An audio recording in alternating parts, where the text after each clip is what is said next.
Senator Jacinta Price is one of the best things about our federal parliament, and she was even getting together with Lidia to actually have an inquiry into the land councils around the country, how much money they have and what they are holding back from their communities. Here's part of a speech that she made today in the Senate because the Senate voted down her want to have that inquiry.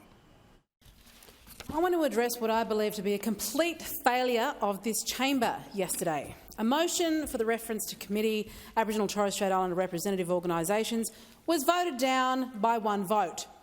All 30 of the noes denied vulnerable Australians who have been crying out to have their voices heard the chance for an inquiry of land councils and other Indigenous bodies. No surprises, though, that they came almost exclusively from the Labor government and the Greens. When last week I hosted a delegation of 22 Aboriginal community leaders right here in Canberra, no Labor or Green who voted no yesterday came to meet with them, not a single one of them. But one of the no votes, in fact the deciding no vote, did meet with them. I refer to the so-called independent senator for Canberra. How's this for logic? The senator from Canberra doesn't want to listen to the voices of Aboriginal Australians in case it interferes with a campaign for a body which they claim is about Aboriginal voices. The rockstar joins us now. Senator, middle stump, well played. Oh, I tell you what. There's the utmost hypocrisy, and I mean, I was sitting there myself and Lidia, and of course Kerrynne Liddle, between the three of us, Indigenous women, to three, who belong to three different parties, drafted these terms of reference, and basically all those people that claim, that virtue signal, that acknowledge, do the acknowledgement to country and that carry on about how much they respect Aboriginal people, well, they were not interested in trying to sort out some of these bureaucracies that we've got that are failing Indigenous Australians because they're more concerned about the voice referendum. So, basically Senator Pocock has decided, as the senator for the ACT, as a white fella, he has determined what voices, Aboriginal voices in this country, should be heard.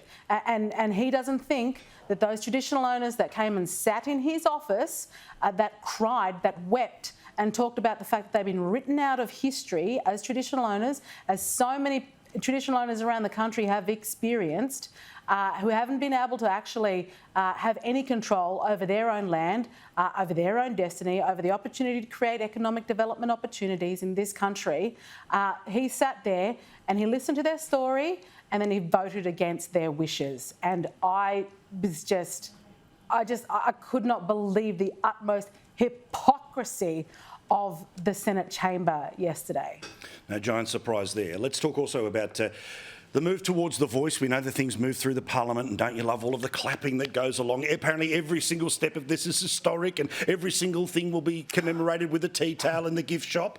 But Collingwood is one of the football clubs that have come out and said that they're going to be for it. All footy clubs will end up probably coming out here. They said on their website on Wednesday that it had been a journey over a number of years and it was now to better understand its past in order to be better for the future. So they were all in on the voice. This is what the No Campaigning Party is going to be up against. I mean, every institution, bar the ones that overtly want to go no, are going to say yes. So how do you tackle that? Well, I've got a suggestion for Collingwood, right?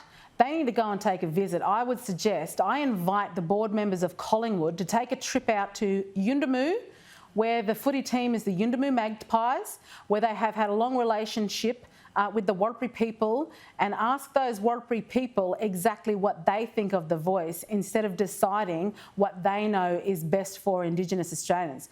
Sports, sports codes, clubs, they need to stay the hell out of politics and stick to sport, because I'm telling you now, there will be some Warlpiri people who are probably pretty pissed off with Collingwood right now, and they are staunch supporters. In fact, I'm a Collingwood supporter, and this is certainly testing my loyalty for the club too. Geez, these are the ties that bind, and they're pushing you. They're pushing you here. All right, you've got a senator who's a pie. She's in there. Don't push it too far. Also, what about the Northern Territory government who say that they are willing to buy back liquor licences? Do you buy this? Does it change anything? This Territory government is just, it's clutching at straws. It's like it does policy on the run.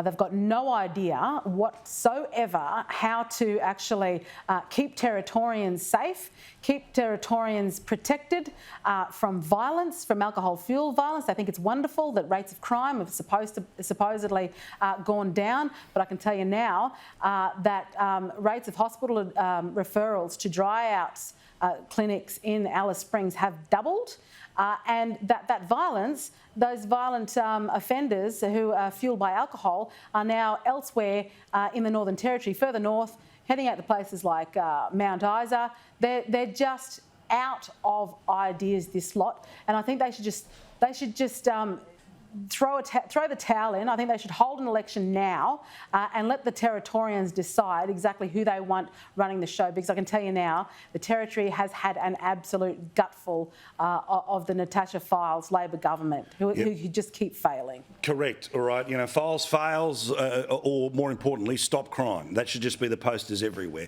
Senator, lovely to talk to you. Enjoy the weekend. We'll talk to you again next week. Thank you very much. Senator Jacinta Price. Paul.